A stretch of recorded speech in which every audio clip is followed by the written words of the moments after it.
Hi, I'm Joe Hoffman, emergency physician at Mason General Hospital and medical program director for Mason County EMS.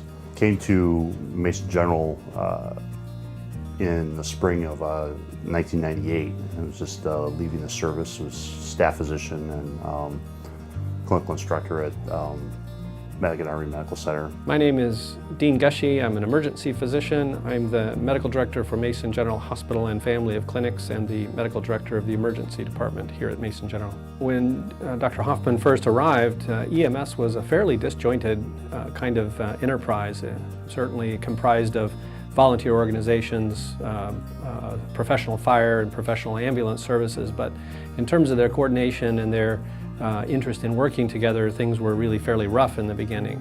And it had been like that for as long as I had been here prior to Dr. Hoffman's arrival, but his great contribution is his ability to work with all of those disparate groups and bring them together to allow them to align their efforts to provide high quality care, putting the patient at the center of the universe rather than their own political agendas, and he's been able to do that very, very successfully over the past decade and a half. My name is Tim Kern with Central Mason Fire and EMS. I'm the fire chief.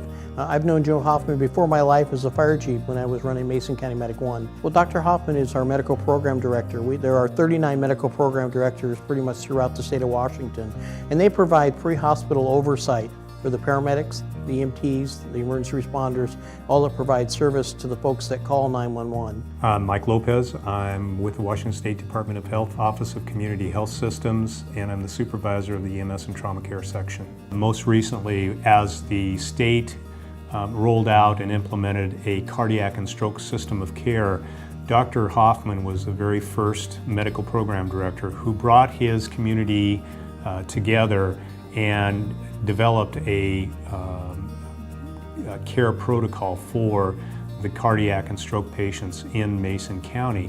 And as a result of that, neighboring counties also use some of Dr. Hoffman's initial protocols and guidelines as a foundation for their own. Probably should have got the recognition many years ago. If there's somebody that's solid, that's committed, that just it has the overall wherewithal.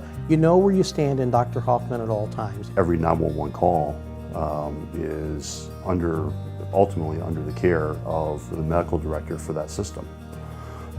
So I have probably an additional 12,000 patients a year citizens of Mason County or people are just passing through and dial 911 and say, I need help. But it's something I've really kind of grown to love and really like doing. I've grown to see him as a mentor in many ways, and I just thoroughly appreciate the opportunity to recognize Dr. Hoffman for his efforts, number one, and wanted to express the thanks of all of us here at the Department of Health for his continued commitment to excellence. I think this is well-deserved on his part. I certainly congratulate him for that.